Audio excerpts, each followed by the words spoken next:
Education is what's important. Training, preparation for the expected. Education, preparation for the unexpected. Good afternoon, Team Krulak community, and on behalf of Marine Corps University, the Marine Corps University Foundation, and the Krulak Center for Innovation and Future Warfare, welcome back to the Broadcast, our series designed to connect the worlds of the warfighter and PME with the best in innovative and creative thought. I'm your host, Major Ian Brown, Operations Officer at the Krulak Center. Before we begin, please remember that all opinions expressed here are those of the individual and do not necessarily reflect the views of the Krulak Center, United States Marine Corps, or any other organization with which our guests might be affiliated. So for today's episode, we go back and look at a part of the Marine Corps which the Marine Corps has always been very energetic in capturing and telling its own story, and one medium for doing this has always been the visual art form. So today we welcome members of the Combat Art Program, in which talented active duty Marines, reservists, and civilian artists document Marine Corps life on the battlefield and while training for battle during humanitarian missions and on the home front. The Combat Art Program generates works that provide an authentic and unvarnished focus on these very human Marines as they operate under the most trying of circumstances. So I'm going to introduce our panel here. So first off, we have Mr. Christopher Battles, who is the Marine Corps artist and resident on staff at the museum and also manages the Combat Art Program. He served as a Marine reservist from 1986 to 1996 and became a combat artist after re-enlisting in 2006 and served in that role overseas until 2014. He has also served as a civilian combat artist for the Naval History and Heritage Command at the Navy Yard in Washington, D.C. Our next guest is Captain Mike Reynolds, who currently serves as the Force Ammunition Officer for Marine Forces Special Operations Command. He enlisted in the Marine Corps as an artillery battery ammunition technician, but also served as a warrant officer through the rank of Chief Warrant Officer 3 before becoming a captain. He is deployed to Okinawa, Operation Iraqi Freedom, Enduring Freedom, Inherent Resolve, and also served as Ammunition Program Manager at Marine Corps Systems Command. We also welcome Elise McKelvey, who enlisted in the Marine Corps with a specialty in combat camera, served in the Office of the Commandant of the Marine Corps as Graphic Operations Chief, and then joined the Combat Art Program and deployed to Iraq. She was honorably discharged as a staff sergeant and continues working with the Combat Art Program while also pursuing a career as a freelance artist. And finally, we welcome Captain C.J. Bauman, who currently serves as the Logistics Officer for Marine Wing Support Squadron 271. He received the additional MOS of Combat Artist of his first unit. He is deployed with the 22nd Marine Expeditionary Unit, supported Operation Alligator Dagger, Trident Juncture, and CENTCOM Crisis Response Iraq, and also instructed at the Warrant Officer Basic Course and Basic Officer Course at the Basic School. And for those who followed Team Krulak here, he is a plank-holding member of the Destination Unknown graphic novel series, contributing, I believe it was both story and artwork to Volume 1, and that Volume 1 won several innovation awards inside the Department of Defense and has continued to build on that success, with Volume 4 currently being developed by a team here at the Krulak Center, Marine Corps University Press, and other authors and artists around the fleet. So welcome to our full panel here. And Chris, we're going to start with you to kind of just tell our audience, what is the Marine Corps Combat Art Program, what mission does it support, and where does it do it, and more. Right, so the Marine Corps Combat Art Program basically got its start in the summer of 1941, although officially we trace it back to 1942. In June 30th of 1941, Brigadier General Robert Denig was retired as a Brigadier General from Colonel, and then the very next day, on 1 July 1941, he was brought back on active duty and given the command of the newly forming Division of Public Relations. So the Marine Corps Combat Art Program has its germination out of that program. And so what that program was, Division of Public Relations, it recruited correspondents, it recruited artists and photographers. And so they went to the Marine Corps, they went to civilian newspapers across the country, and they recruited people to come in, preferably developed professionals to come in and to tell the Marine Corps story, whether through written word, through drawing and sketching and that sort of thing, or photography. So we all come from the same source, which was the original Division of Public Relations in 1942. And the mission for the Combat Art Program is to basically tell that story visually using traditional art media. We're pretty much nowadays considered an anachronism, but we're still very much at the heart of telling the story, because people love to see what we do, since there's a very immediate catch to the humanity of the situations. The Marine Corps loves to tell its story, so we fulfill that role. I think also we build a few bridges too along the way between communities in America and also with nations we're working with. So that's basically, I think, it. Okay, great. And I think I'll probably come back to you in a bit Sure. about your own experiences in the program as a Marine serving in it. Sure. But we'll turn it over now to let our panelists go through and talk a little bit about themselves and what they do. So I think we had said, Elise, we would start off with you. So take it away. Sure. Hello, everybody. My name is Elise McKelvey, and unlike the fine gentleman here in this chat, I am not in uniform anymore. I was honorably just discharged in October of 2020. My last few years in the Marine Corps was primarily a lot of combat art missions, but my primary job was combat camera. So similar to combat art in the sense that I'm trying to share the story of maybe the command messaging or something like that.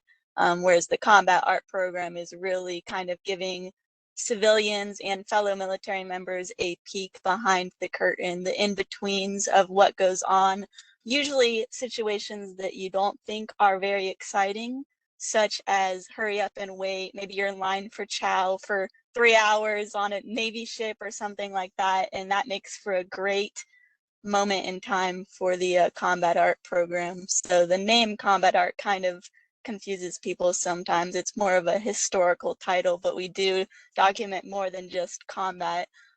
For me, going to Iraq was probably the highlight of my career while I was in uniform, but since getting out of the Marine Corps, I've gotten to cover the refugees coming in from Afghanistan with Chris Battles.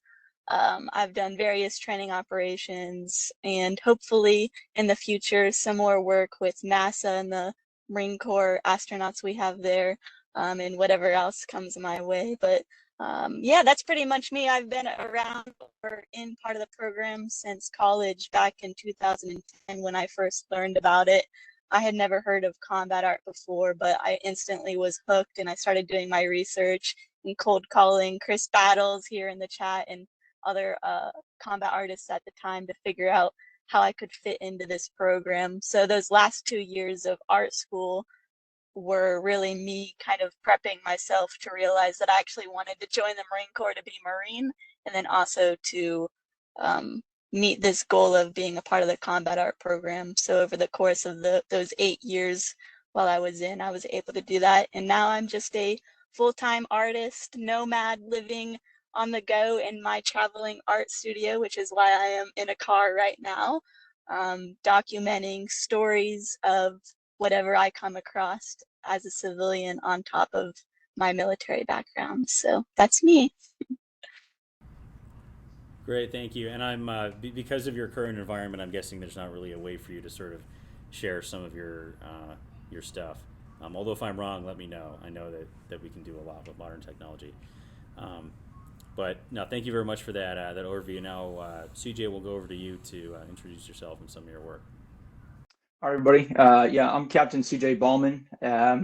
So I commissioned in the Marine Corps in 2012. And prior to the Marine Corps, I did not go to school for art. But it was always a side hobby of mine. And I always envisioned when I would join the military, understanding it was going to be a full committed journey. I always assumed my art ambitions would have to be put on the back burner and would always kind of be a hobby when time allowed. And so when I kind of hit when I finished up my basic training and finally hit the fleet, it was fall of like 2014, and that was when I first heard about the combat art program. And it was kind of coincidence. Just I was searching for some references because I was trying to use my talent on my spare time, and that's when I realized or I discovered Mike Fay and Chris Battles' work, and it was very intriguing. And I was like, trying to understand, is this an MOS? Is this something you could do in the Marine Corps? Like, what is this? And so I reached out through a couple people and eventually got in touch with Mike Fay, who was very, very encouraging. And I had some underdeveloped skills at the time, mostly from observational perspective, which is what the program mostly functions on. And so through Mike, I got introduced to Chris Battles, and then ended up in the summer of 2015. I was with my first unit. I was a COB 22, getting ready to do the 22nd MU. And I worked it out with my command, expressed my interest, essentially put together a portfolio, and just kind of shot in the dark, was like, hey, I'd like to kind of present this. And at the time, there was an unofficial way of, I guess, entering the program. And I just tried to take some initiative and coordinated a visit. So I did a formal introduction to Chris and some of the other staff. Charlie Grow at the time was on museum staff, and got my foot in the door that way. So summer of 2015 was when I became a designated member, and realizing, in all this time, I was also learning the history of the program and kind of what it all entailed. And as Chris mentioned, it goes back to the World War II era, and really even further back than that, with Colonel Thomason Jr. and some of those individuals. And so just realizing the historical context and really the magnitude when it comes to just legacy. We talked about how the original mission was public affairs. That all was really tied in, and I was fascinated with how the purpose of and the mission of the combat art program really matched my ambitions to be a Marine, which was I wanted to be a part of something bigger of myself. I felt I had some strengths that I either wanted to develop or that I could contribute. And so, unbeknownst to me, up until 2015, I realized there was in fact a way I could combine this God-given gift for drawing and this passion for drawing and my pursuit as a military officer. And so since then, I've been trying to find ways to really make that happen. And as Elise alluded to, it's really about telling stories, and it's about capturing those moments that the outside world doesn't really know or think of, and capturing those narrations from the Marines, who are otherwise, just another member in uniform, but instead they've got a name, they've got a rank, they've got family, they've got a story to tell. And I've got an opportunity, right? All of us as a team have almost an obligation to tell that story through the gift that we've been given and the skill set that we've trained up to. So yeah, my deployments, as you mentioned, have all been short stint, but they were embedded with units that, you might have heard of the exercise Trident Juncture, or we might have known that Marines in Iraq doing crisis response stuff, but the details of what they do don't necessarily get told. And so getting to be present for that, getting to experience that firsthand, and being able to convert those human factors and those experiences into an illustration so that there's something to be seen was just such a unique and honorable position to have. And I might talk about this more later, but one thing that I think really highlights that capability that we all have is when I was an instructor at the basic school, I drew a picture of the students in the tree line around a terrain model brief, and every warrant officer and every officer, and even students from SOI even have been in that setting, and it's neat that I can draw just the general context of that, get that as a print, put it up on a wall, and every single person who walks by that can relate to it. And it takes them back to a moment, it takes them back to the human factors, the emotions, to a place in time where they can recall their friends, they can recall conversations, they can recall their experience. And that, when I started getting feedback on those types of art pieces, I realized that I had the ability, that this combat art has the potential to bridge either veterans to modern day military, in this case Marines, or even for civilians, kind of a peek behind the curtain on what maybe their son or their cousin or their brother or their sister actually does, other than preparing for combat. So that kind of sums it up, and then I'll peel back on some other stuff as we talk. Great, thank you very much, CJ. And then Mike, turn it over to you for the last introduction here. Yeah, first of all, Major Brown and the rest of the team at the Krulak Center, thanks for hosting this opportunity for us to discuss the Marine Corps Combat Art Program. As the newest member to the Marine Corps Combat Art Program, I am a sponge, learning as much as I possibly can.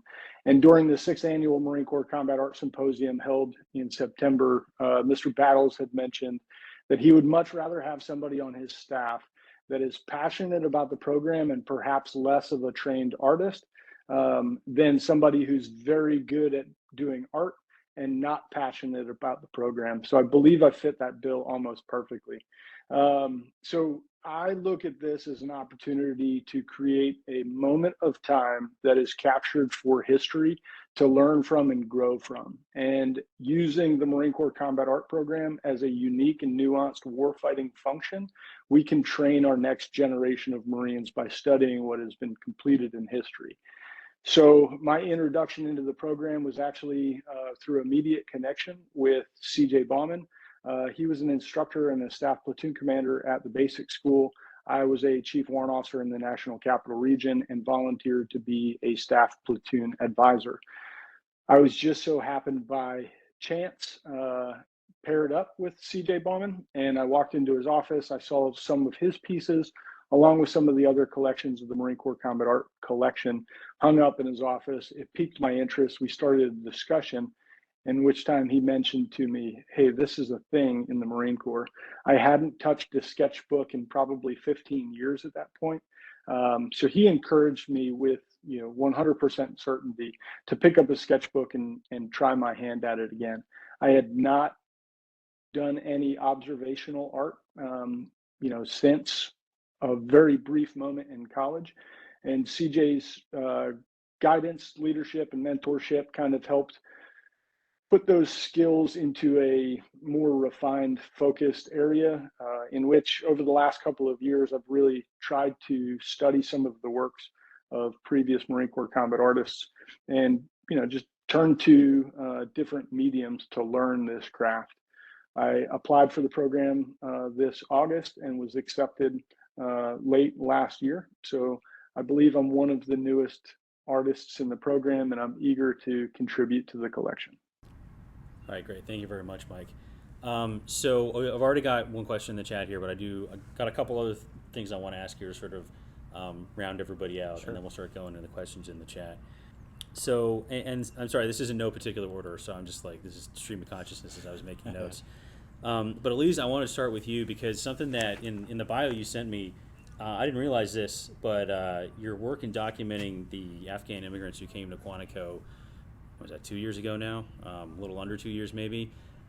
You talk about serendipity because everybody in Quantico was sort of made very aware of that like this is going to be going on. We're going to have folks over at Upshur, that's right.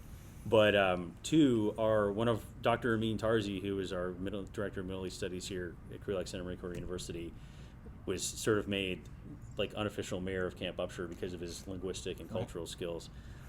So we got some frontline insights from him about what he saw. But Elise, you were there at the same time, and you were what were you trying to capture? What were your interactions with the refugees who were there in the time you spent? Yeah, that was really interesting for me because when we went to Iraq that few years prior, I didn't get much opportunity to interact with the locals there. So hopping over to Afghanistan and seeing these immigrants coming in after, gosh, probably 4, 5, maybe even longer days of not sleeping at all and getting to this new area, this uncertain situation, and seeing them get right off of that bus extremely exhausted, kids crying, and the juxtaposition of that versus the immigrants that had already been there for a few weeks and settled in a little bit and are happy and smiling and kicking soccer balls around with the Marines out there who are volunteering their time was just fascinating to me. I went 2 days, and Chris Battles went with me the second time we went out there, so he was there as well. And we both could attest to one situation where we went to an area and there was a Marine playing rock, paper, scissors, or trying to teach the children how to play rock, paper, scissors, and it was just an amazing view. And then I sat down with my sketchbook and opened it up, and a flock of maybe like 20 children came around me, and I handed out my pencils and let them draw in my sketchbook. Chris Battles off to the side going like this because he didn't want them to like rip the pages out, but it worked out really well, and it made a great photo opportunity, and now I have this awesome spread of little drawings and hearts from the kids. But it was a fascinating few days to be able to peek behind that, especially after everything that happened right before, when we were pulling out of Afghanistan, and feeling somewhat responsible for carrying on this story of these Marines who sacrificed their lives to get these immigrants to U.S. soil, and being able to continue sharing that story was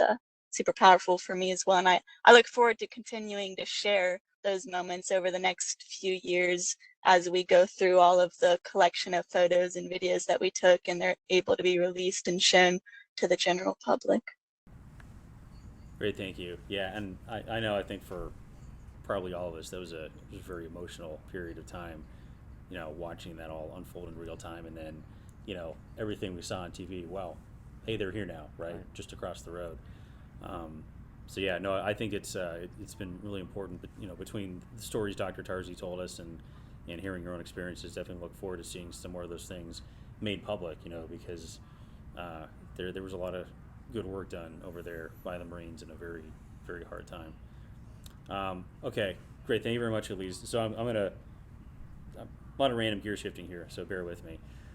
So Mike, next question for you is, and I know you mentioned you had, you sort of hadn't picked up a sketchbook in several years, but I was just trying to do some math in my head. Like you've gone, you've been at sort of every different level of rank you can have in a Marine Corps career. I'm like, I started off as enlisted ammo tech, and then it's suddenly you're a warrant officer, and now you've inflicted more punishment on yourself. Now you're a commissioned officer. How did that sort of shape? How does it shape your approach and your perspective to generating artwork for the Marine Corps? Since you've had, I can't think of a fuller perspective to have on the Marine Corps experience than the career line you've taken. So I think I absolutely am a glutton for punishment, and I actively seek niche environments to work in. Enlisted as an ammo tech, I served in a couple of different artillery batteries, which really, I think, births a different type of Marine. From there, I did the warrant officer thing because yet another niched environment, and I thought it was a great opportunity to enhance some of the abilities that the ammunition community can contribute to the Marine Corps. And then from there, I learned about the limited duty officer program. So I became a limited duty officer. Then I heard about the Marine Corps Combat Art Program, and I thought maybe perhaps I would be one of only one LDOs to ever apply to the Marine Corps Combat Art Program, but I was wrong. Charlie Grow retired as a lieutenant colonel, limited duty officer out of the Marine Corps Combat Art Program. So now I've got to pursue yet another thing that I can be one of one. So we'll continue the charge. But to your point, I think I bring to bear a lot of different experiences, and maybe I'm not able to capture or capitalize those experiences through my artwork yet. But through documentation of those stories and being able to tell stories of the global war on terror has kind of been the focus of what I've been able to do. As Captain Bauman had alluded, the majority of the body of work is predicated on the idea of observational artwork, being able to draw and create artwork that is from direct observation. So it is an artist transforming his or her scene, onto a piece of paper based on the environment that individual works in. Whereas I believe a large majority of my work that led to where I'm at now is based on looking at reference photos and tying in my own personal experiences to enhance the reference, not to become a slave to the reference, but to use my own experiences to help create a piece that both conveys something that everybody can relate to and something that conveys an emotion. So the experiences over the last 21 years, I think, help to build my own individual story and unique lens as an artist that helps to convey a story that is captured for a lifetime. Great, thank you. Yeah, no, glutton for punishment covers a lot of us and the things that we do here, or just opportunities we'll do on our own time. But all right, so CJ, we'll shift over to you next here, and I want to take advantage of the sort of selfishly from a Krulak Center perspective here, go into your experience in contributing to that first volume of Destination Unknown, which like I said, when I first got here, like it had already been printed, published, like getting distributed out to the fleet. But for those in the audience who have not seen it, first of all, shame on you. We're on volume 4 now, so you've had plenty of time to catch up on the previous publications. But I came in, I'm like, this is an amazing sort of nexus of different sort of talents that were put together, because it was the written word, it was the visual artistic medium that the graphic novel is inherent to, and it's not just Marines expressing themselves, but it was also, hey, Marines trying to help build a product that could help other Marines think about, future conflict, not just future conflict, but just future circumstances, right? Whether it's technological, social, geopolitical trends, get them to think about that in a way that was a lot more approachable than dropping a giant RAND report or a copy of On War on their desk. Be like, hey, this this is what you need to know for the future. Go read this. So CJ, if you could I know parts of the story, but how did you get involved in that first volume of the project? Where what were you doing at the time? How did you learn about this thing that was getting built up? And then I think you did the best seat in the house, right? That was your story. And what made you choose to focus on what you did in that story and then tell it the way that you did? Yeah. So at the time, I was at the basic school as an instructor, and they actually paired us up. So I was reached out to by Major Young, who I believe is your predecessor, and he was. It was kind of an idea that had got spawned within the Krulak Center underneath the initiative and innovation perspective. And I was very intrigued by the idea, but I will be the first to admit I am not a comic artist. I appreciate those who are skilled in that, but that's not how my skill set lends itself. So to be honest, I was very intimidated by the project. When they brought us on, they had a list of authors and they had a list of artists, and the idea was they were going to pair us up with individuals. And I'm drawing a blank on his name. I apologize, but the author of the story, very smart individual at the time. I think he was still a first lieutenant, but he was an intelligence officer, and so he took the lead on this story, and it was a really cool cooperative experiment because I kind of had to wait on him to develop the story, and we had some conversations and just putting on, even though I'm a visual artist, I got to kind of help brainstorm the idea.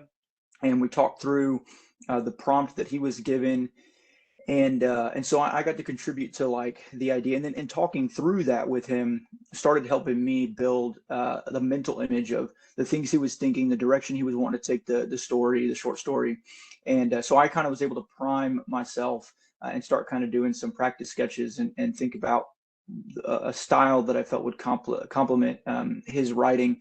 And so when he finished up that short story, he sent it to me and I read it, and it was just kind of my job to try to interpret what I was visualizing based off of his skill set into an illustration set. And so again, it was an experiment, not just for the Krulak Center, but even for me, because I was having to tap into a style and even a way of thinking in order to create the artwork. And it was really neat because I drafted up, I think, maybe 24 different sketches, and essentially in reading the story, I would find kind of areas in the story that I felt were needed to be emphasized, or were very either decision points or turning points in the story that I wanted to focus on, that I felt illustrations would enhance the reader's visual interpretation of what was going on. And so we worked together on that. Out of those 24, I pitched it back over to him as the author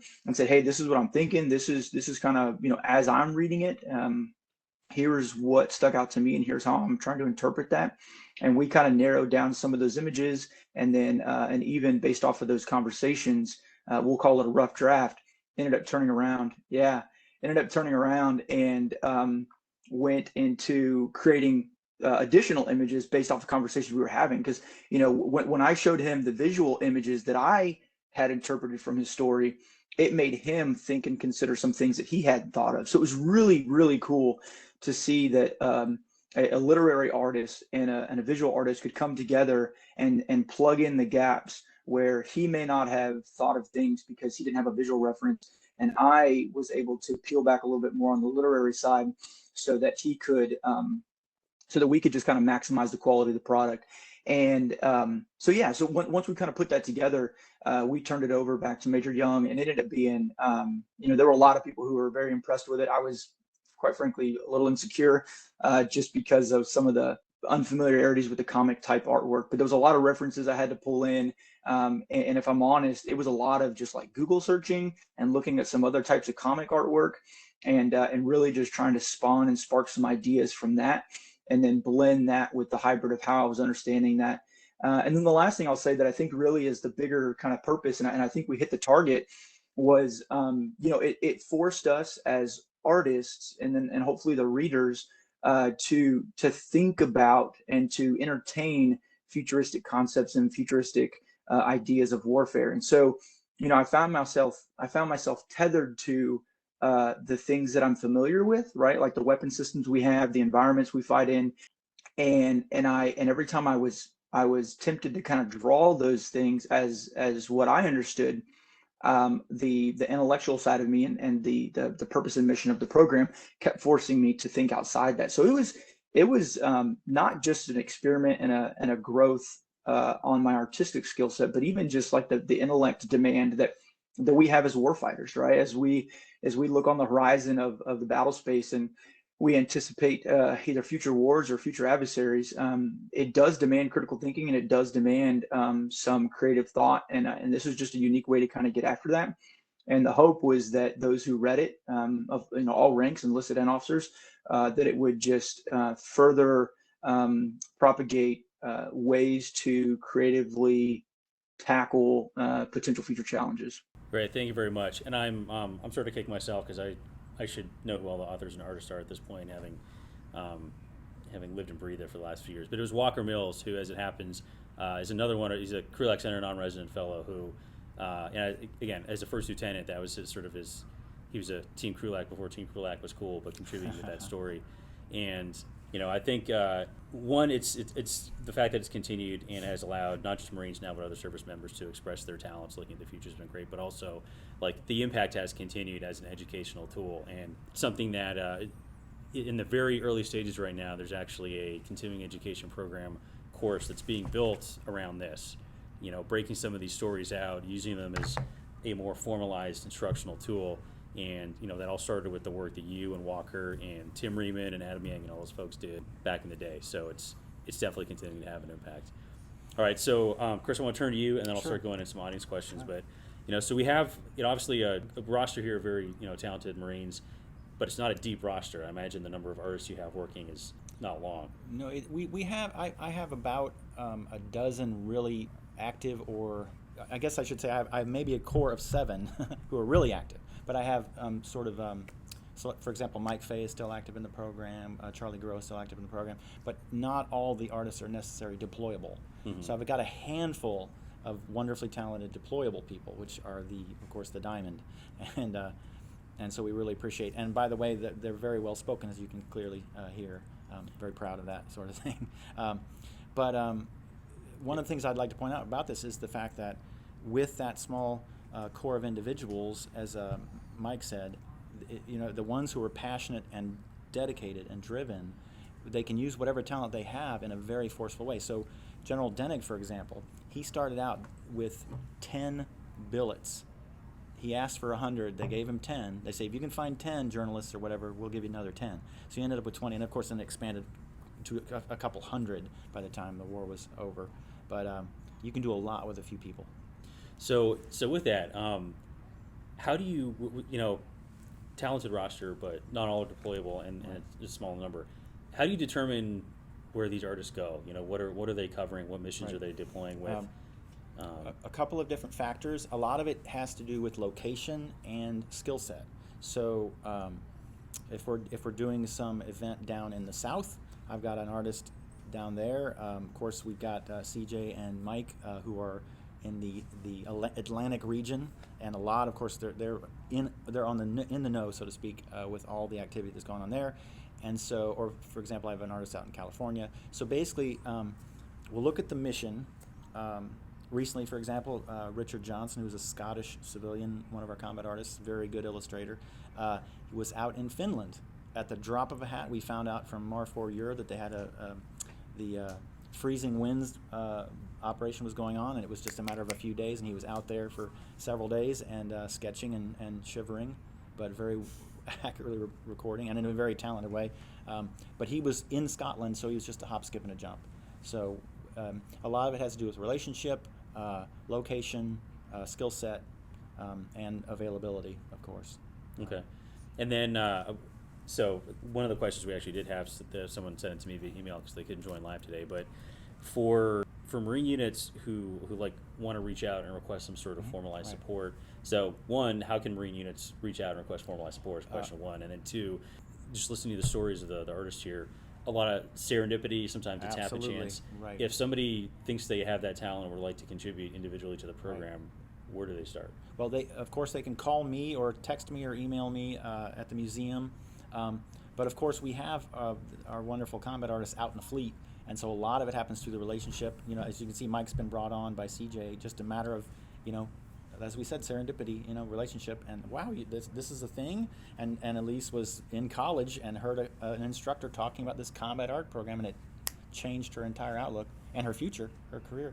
And but they can, if they want, if there's a unit out there that needs an artist, combat artist support, contact the museum, ask for me, or if they can get a hold of the contact information for the artists, we can do it that way too. And we can look to see what artists we can provide and availability, and we're happy to do that. Yeah, and in terms of contacting the artist, I will check with all of you before I actually do this. Yeah, but, sorry, John. But for those who are interested, I'm happy to share their social media or webpage, individual webpage things on the show notes here once I publish that. So happy to get people via far direct to these folks. Okay, so I have a group question now, and then I'm gonna make sure I start getting into some of the other ones in the chat here. So some of you have been in the program longer than others, but I imagine that you've all sketched, illustrated, painted, drawn, any number of different scenes. But I'm also sort of assuming there's like one that's either your favorite or really has just sort of stuck in your memory. So I'd like to ask each one of you, what's one moment, one project you worked on that has really stuck with you in your work as a combat artist? And Chris, since our mic is already live here, we'll start with you. Well, when I was in Iraq in 2006 and 7, I was out, I can't remember where the FOB, it was out on Route Michigan. It was near Habanilla, and maybe the PB Steelers. Anyway, there's a small little FOB, wide spot in the road, controlling traffic, etc. on Route Michigan. And I was out in this improvised chow hall, which was just basically what do you call the big cans that go out on ships, and whatever you call that, container. Oh, the quad, it was a big cons, container, right? right? So this FOB was only a couple hundred meters square footage. It was a dinky little HESCO barriers, of course, and maybe a platoon in there at the time. But I came out of this little improvised chow hall, and I see this scene in front of me, which has these Marines around a little ammo can where they're keeping warm. They're burning some of the wood and different things, and because it's cold, it was like November. It's kind of cold in the morning. And I see them reading and talking, and it's just in the light coming down through the cami netting. And I saw the scene. I knew I had to paint the scene because it was one of those slices of life we talk about, and something that a lot of people can relate to in FOB life. And so I took a bunch of photographs. I was sketching the Marines as they sat there, and so out of that experience, I got several really good sketches, and also a big painting that is one of my favorites called A Little Light Reading, and it's currently hanging in the museum in the Marine Corps Heritage Foundation office. If anybody gets to the museum, they can see it, but it's about 4 foot by 5 foot, a pretty good size, and it's just always been a source of recognition and storytelling. People can relate to it, so a lot of people like that image. It's one of my favorites. Great, thank you. Turn it back to the rest of our folks in Digital Land. I'm just going to go in the same order that I went through before. So, Elise, what's one of your most memorable moments or favorite thing that you've depicted? For me, it's kind of like always the most recent event tends to be my favorite because it's the most fresh in my memory. But it's hard for me to pick out one specific piece. I feel like, to be completely honest, my skills aren't there yet. And I know I'm hard on myself, but they're not there yet to have that one piece that's like, this is it. For me, it's more about when I'm covering something and in the moment it's like, okay, this kind of seems like maybe I'm covering, for instance, mortars, and I'm drawing the mortarmen, and it's maybe not as exciting in the moment, but I know it's important. What gets me is afterwards when the reactions of those Marines see your drawing. That's like the most iconic times for me, is seeing those reactions. And then it's kind of like we're helping each other because they're solidifying my art and knowing that what I'm doing is important, but at the same time, I'm letting them know what they're doing is important and that their story is worth being shared and told, no matter how monotonous it seems in that moment, that what they're doing means something. And so it's always the reactions of the artwork that is the best to me. And I bring up mortars because I specifically remember when it was me and Captain Ballman was it in Kuwait? I believe it was in Kuwait, and we were drawing the mortarmen, and they were sitting out there for 3-4 hours trying to do these drills, and then it ends up getting canceled, and it's like 111 degrees out, and they were just prepping for this moment, and then it got canceled. So everyone was a little disgruntled and mad and angry and probably tired and hungry. And they came up to us later, a few hours afterwards, in a swarm of maybe 10 Marines asking to see the sketches. And the demeanor shift in that moment was like night and day. So it's also a morale booster. But yeah, I can't really pick one specific moment. It's more the reactions. And on top of that, it's also doing like memorial portraits, though might technically not really be combat art, still equally as important in helping prolong these individuals' stories and knowing that whatever they went through, whatever's happened, that they're not forgotten. So for me, it's just the after effect of the art that I'm doing. Great, thank you. And as you were describing that situation in Kuwait, you gave me a very like vivid picture right there of, I'm not a mortarman, but I'm sure we can all relate to the experience of like you put in a bunch of practice for something and then it's canceled at the last minute. There's a lot of human emotion expressed by the human body of the Marine in that moment. So I can definitely see that there be some great things to capture there. All right, Mike, over to you. Yeah, so I want to talk about what Elise had mentioned in her last bit of comment there, in speaking specifically about memorial portraits or memorial pieces. This is before I received the sage advice from CJ to stop being an expensive Xerox machine and drawing from reference photos only. But prior to that advice, I was scrolling the internet and I found an image of a Marine carrying an M249 against a mud hut wall behind him, disheveled in appearance, obviously covered in sweat, full of emotion, and very much so one of the cool guy photos. So while on deployment, it doesn't matter what you're doing. It could be the worst day of your life, and you just turn to your friend and say, "Hey, snap a photo for me. I want to send this back to my mom so she knows how much of a bad man I am." Anyway, this was one of those photos. So I thought it was interesting from a perspective of just looking at it. So I sketched it.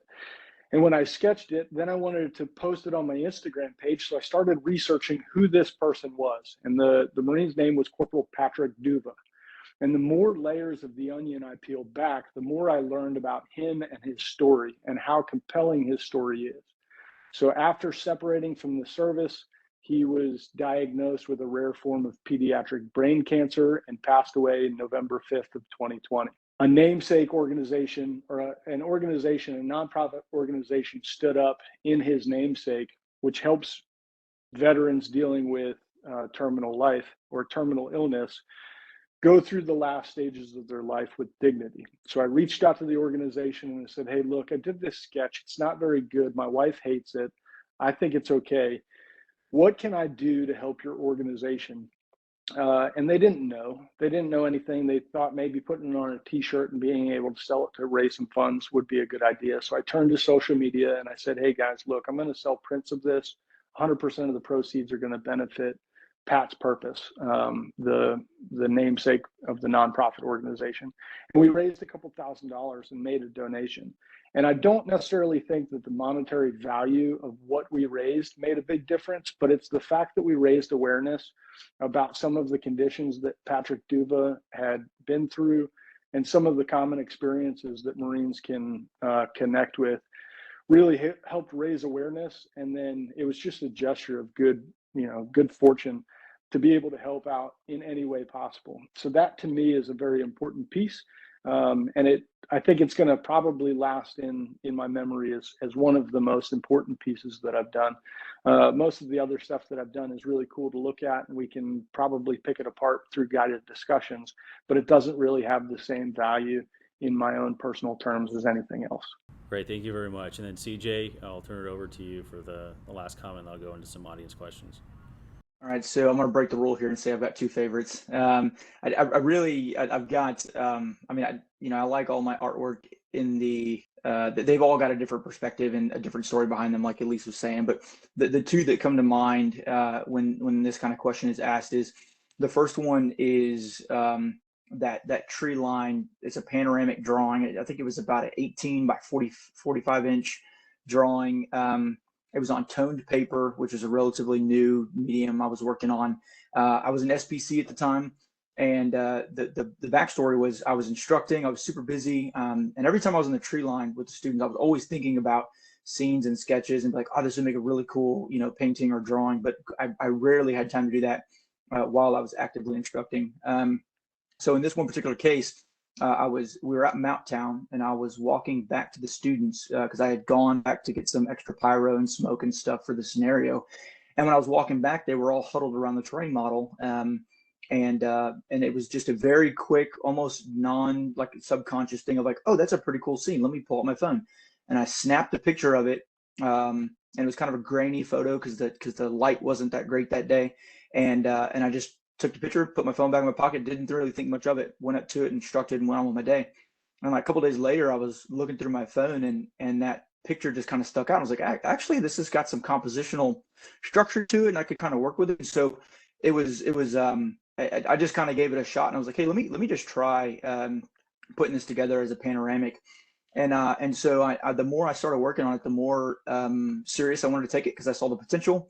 Ended up when it was finished, I was really pleased with the way it turned out. And when I got a print made, yeah, Mike's got a print of it.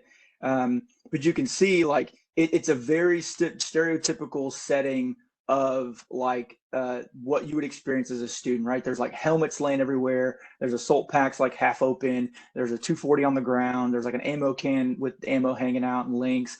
And it was any sergeant major who saw that would have lost his mind. But it was the real deal. Like there were no changes to the photograph and no changes to the reference.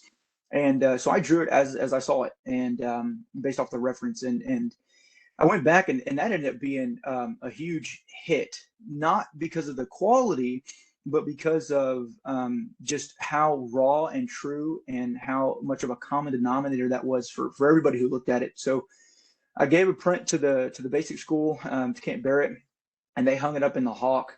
And I'm always getting comments and feedback about like, hey man, I saw your picture, or like, man, like, or like when there's like just recently the warrant officers had their promotion and they're getting ready to go through their course, and I've had tons of people come back and be like, hey, I saw that piece, like I remember seeing that. I remember when I was a student, I remember, I can almost remember standing in that exact spot. And like Elise was saying, just being able to conjure up those kind of responses and just knowing that you are you're benefiting the positive experience that people have in the military is rewarding. So there's that one. And then the other one was when we went to Iraq. It was me, Elise, Richard Johnson, and Victor Huez, and we went as a team of 4. And when we got into Kuwait, we caught a flight into Iraq to meet up with 2-7. And they were at Al-Taqaddum. And so when we were flying in, we took a V-22, and I was trying to sketch on the bird. And of course, it's, you're jobbling around, and my sketches were very almost, ineligible. You could barely understand what I was drawing, but I was trying to force my way through it. And I had my camera at the ready, and the crew chief, as we were coming into land, and I was up near the front, he threw open the side hatch and had his hands up against the open hatch and was looking out the side, and just the dramatic light that was coming in from from that hot day, and the dark contrast from inside the cabin of the bird was just very, very attractive. And so I just snapped a bunch of photos while we were jostling around. And I went back and was filtering through those, and I took those reference photos that I attempted to draw in life, and then found one that I could make out enough through all the blur of the camera, and I put together about as 18 by 24 inch, I'll call it a portrait, but of this crew chief who had his visor down on his helmet, was looking out the window, and just the visor's got the reflection of the outside, and there's all this highlight on the front of his kit and the front side of him, and the backside is just these dark, beautiful contrasts from inside the bird. And I wrote a little narration at the bottom of it because we were at the beginning of our embed there in Iraq, and that was just that ended up being one of my favorites because of just how much compositional structure that thing had. But it also too, it taught me, Richard Johnson is one of my mentors, and a lot of my skills reflect his style. But one thing that he kind of taught me is, like, first and foremost, you should try to draw from life, because that's the only way you're going to be able to interpret that human factor that only comes through you being there and experiencing that. And then that gets converted through, your mind and then to your hand on paper. And the second best thing to do is, if you have to work from references due to the speed or the dynamics of the environment, you want to try to capture that illustration as close to that experience as possible, so that you still can kind of translate some of those human factors. So I mean, that evening, once we got settled in, I cranked that thing out on almost like a 12-hour straight stretch. And I remember Elise was, I took like a little nap in between, and she snapped some pictures of me when I'm like laying on the floor of this little shack we were in. But anyway, my point is that, we've got the opportunity, and for a lot of people in service, in uniform, they experience these things and they don't really think of those as moments that can capture a pivotal or even just a key moment in the spectrum of history and the spectrum of what the Marine Corps is doing. And so I try to be proactively looking for those. And those two moments, which would have otherwise been mundane things, right? The students walked up to a training model 100 times at that point, but capturing that and then getting to see it from a different perspective, and it draws your attention in a different way, no pun intended. It does something, and it gets you to think, and I think it engages the critical part of the mind that proves combat art and critical thinking and education really all can be symbiotic relationships that should couple together to promote what we're doing, what the Marine Corps is doing, and the collection on history there. Awesome. Thanks so much for that, CJ. Okay, I got a couple questions in the chat from, they're both from Albert Lee, so I'll just kind of go through them expeditiously here. But these are just sort of general questions to all of you, so if you want to throw in your 2 cents, no particular order, just go ahead and do that. But so first question, and this actually kind of, it touches a little bit on, Chris, what you said at the beginning, which is like some people may look at combat art as like an anachronism, right? Nobody here thinks that, but it just struck me as curious because, and this gets to Albert's question, which is looking at the war that's going on in Ukraine right now. Among other things, there's been a very intense like visual component to it, and a lot of that has come from UAS footage or still photography, but there have also been some images that were created by certain artists in various media, and 2 that sort of jump to my mind right away are, one, the postage stamp they made of, it's a painting of a Ukrainian soldier on Snake Island, flipping the bird off to the Moskva in the sunset, and then also the name escapes me, but the sort of the famous and quasi-anonymous like graffiti artist who was like popping up in random places. Banksy, that's it. Thank you. Popping up in random places in like Kyiv and Lviv and just like drawing stuff and then leaving. So, but again, it's been a very intense visual component to this war really since it started. So to all of you, what takeaways or sort of or insights or thoughts have you had in watching the visual media that's been coming out of the conflict, and whether or not it directly relates to the combat art program, sort of how have those images struck you? Well, the first thing is that of course, a war is a very emotional thing, and artwork can touch emotions. And so one of the very powerful things about artwork is the fact that it touches immediately that human side. So that's a very valuable thing, and it can sway groups of people and change the course of history. All right, thanks, Chris. All right, out to our panel in the virtual realm there. Any comments you'd like to add? Yeah, so as Chris mentioned, artwork serves the ability to sway people. And we see it in political cartoons a lot in the United States, and how we can influence people's attitudes towards certain items. And I think the thing that distinguishes combat art from political cartoons or political campaigns or drawings or anything is that combat art serves to document what has happened in a moment for historical purposes, right? I believe the victor often writes the textbooks in terms of the history that's been captured.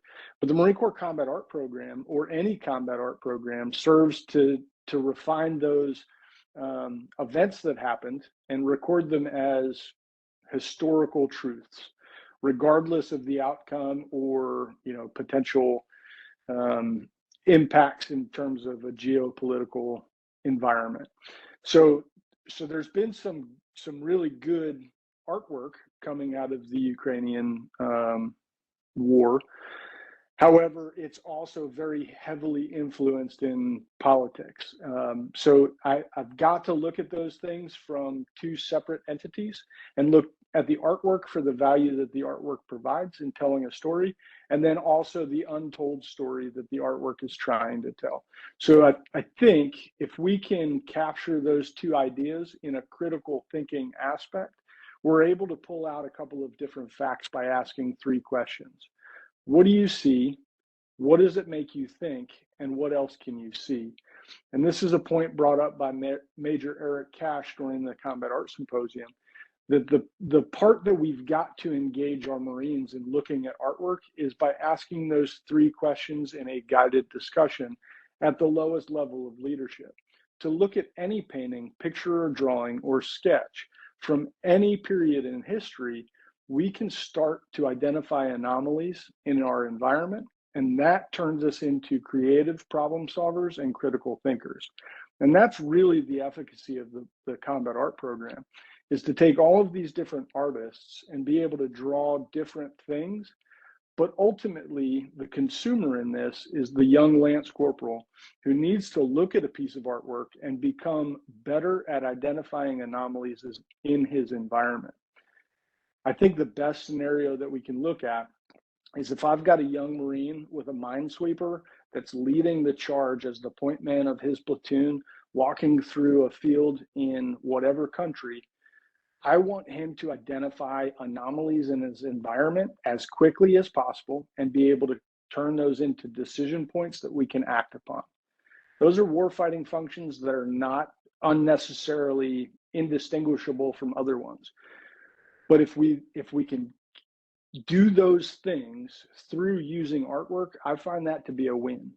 And if I can identify what artists are looking at in Ukraine and convert those into actionable items that we can then take apart and study in the United States to somehow make us more advantageous to our own outcomes, that's a win in my book. Great. Thank you very much, Mike. Elise or CJ, anything you'd want to add on there? Those were great points, Mike. I also think that this leads to the great question, which I'm sure we have got or would get, is why art? And the war in Ukraine, seeing all that artwork come out of there poses the fact that art is still relevant in the age of video and photography.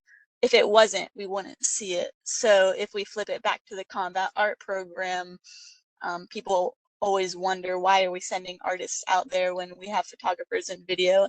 And the way that I like to say this is, why limit on how you share stories and document history? If people resonate with artwork more than they do photos, why wouldn't we want to continue creating art? It's just an important way of visualizing and connecting behind the scenes to the civilian population. So seeing the Ukraine art and all of that just helps push the reason as to why we still exist. Great, thanks, Elise. CJ, anything to add? The only thing is just, I think about it from a not a political side or even like a good versus bad or good versus evil context, but just like from, hey, they're like, in any conflict, it is man versus man, and that both side is full of men who are husbands and sons and cousins and brothers. And I don't know, I think about particularly, when the war broke out, just how things have changed on the battlefront. And we're seeing the narration of things have mutated. But, had we been able to capture like early on perspectives and insights,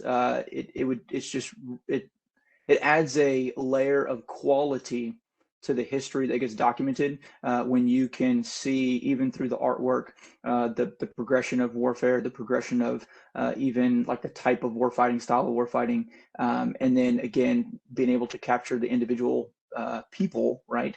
And you can put a name to a figure instead of just like, oh, there's a Ukrainian guy in uniform, or oh, there's a Russian guy in uniform. Like, no. Those people have names. Those people have relationships, and they love, and they have feelings and opinions. And I'm not calling for empathy on the enemy, but just in 100 years from now, when all of the political emotions have settled, we're going to consider those things, or that we should, right? Because as a human race, it's those components of history that matter, I think. And so, when things like this break out, I think it's important to put politics aside, opinions aside. Obviously, we represent United States Marine Corps, or we represent like the uniform we're wearing, but we are charged with drawing untainted, unfiltered scenes, and then let the viewer interpret what was rawly and untarnishedly captured by the artist. Great, thank you very much, CJ. Okay, last question, and then we'll wrap things up here. So, again, from Albert Lee. So, we with CJ, actually, we were talking about visions of future warfare with the destination unknown. But to everyone on the panel here from the Combat Art Program, have there been any depictions of future warfare or visions of future warfare that you've been interested in following lately? And Albert mentions that he's been mainly jumping out of a futuristic Marine Osprey in Battlefield 2042. But is there some trend line or some theme that you're sort of visualizing as something that might emerge that you're watching? And again, Chris, you're right here with the mic on, so we'll start with you. My skill set is basically documenting the present in homage to the past to get to the future. So, but I am working with a gentleman who is developing a certain uniform and even a vehicle that is directly related to future combat.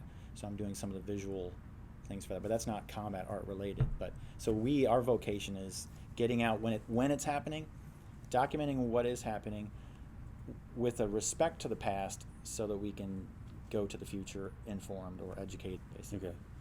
Okay. To Mike or Elise or CJ, any sort of future visions that are either inspiring you or you're thinking about right now? For me, well, what's interesting is last year I had the opportunity to do some animation and concept work for the Army. Sorry, Marines, but I did do some work for the Army.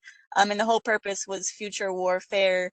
And basically I animated what they see it looking like. And then that video went up to Congress to try and like pitch future warfare. And it did have me thinking a lot about the Marine Corps and how we would change as well. But I'm just as curious, like Chris said, we're often just documenting the present and only thinking of that moment in time.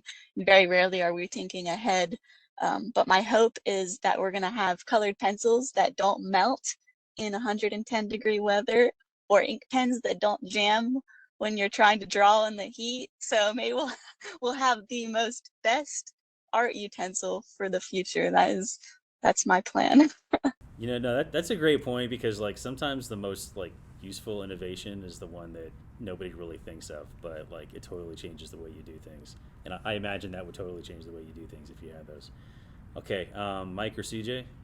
So, not necessarily future warfare. As I'm rereading the book Kill Chain, I'm reinvigorated with some new ideas and concepts in where we will be, and the vision of the Commandant is preparation for something that perhaps we're ill prepared for now. And the proximity to the Marine Raiders has something that I've capitalized on because of where I work currently. I work at Marine Forces Special Operations Command, And within a quarter mile of my desk, there's always something cool going on.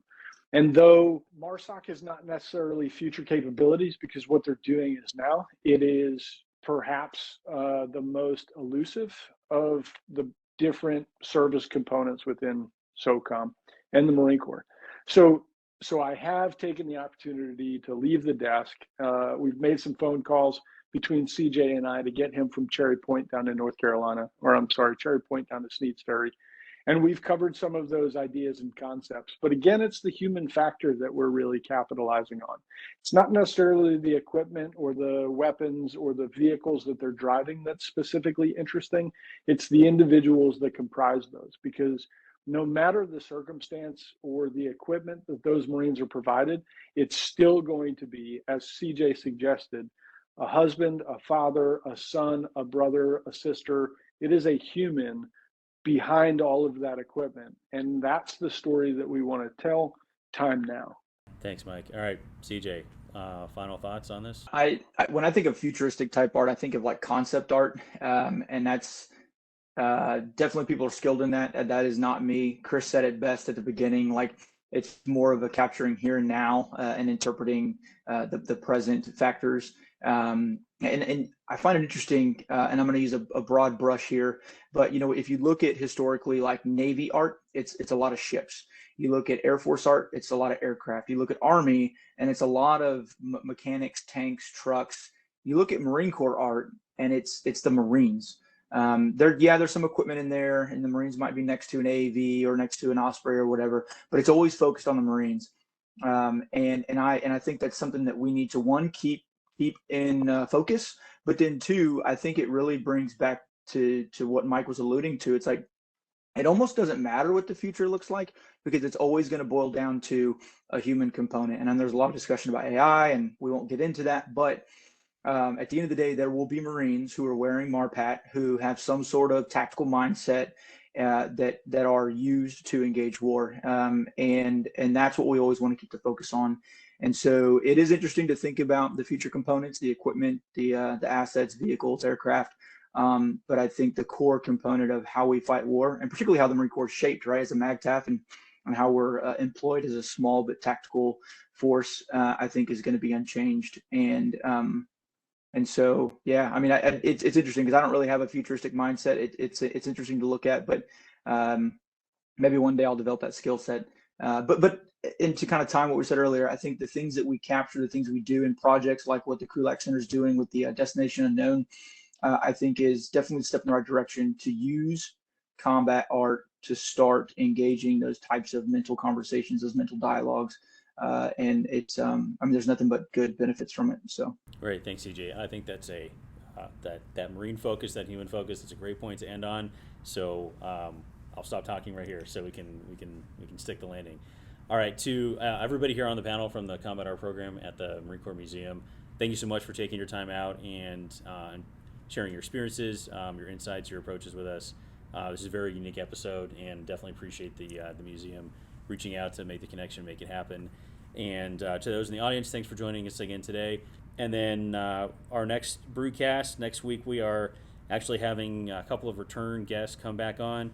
Those who joined us, it's almost been a year, unfortunately, but you might remember we sat down with Matthew Ford and Andrew Hoskins, who were authors of a book called Radical War. And at the time, they had published, it had just come out right after the invasion of Ukraine started, so they had basically written the whole thing before it had done. But it was looking at how specifically, social media, which is it's partly a text, but it's also partly a visual medium, how that had been used in previous conflicts up to that point. So they're going to come and join us and kind of revisit their, look at their perspectives, things they talked about a year ago, what they've seen played out, if some things have met their expectations for employment of social media, or maybe they've been seeing things they didn't expect. I'll thank you again very much, and I'm excited to get this one out here. Thanks for joining us. As always, we depend on support and feedback from the Team Krulak community to constantly improve our offerings and reach a wider audience. So if you have feedback on this episode, please take a moment to fill out the survey linked in the show notes to help us do better. Also, if you enjoyed this episode, please hit the like button and subscribe to our channel on YouTube, or leave us a review on the podcast app of your choice. It truly does help us reach a wider audience. Thank you as always for your support, and we'll see you on the next episode. Education is what's important. Training, preparation for the expected. Education, preparation for the unexpected.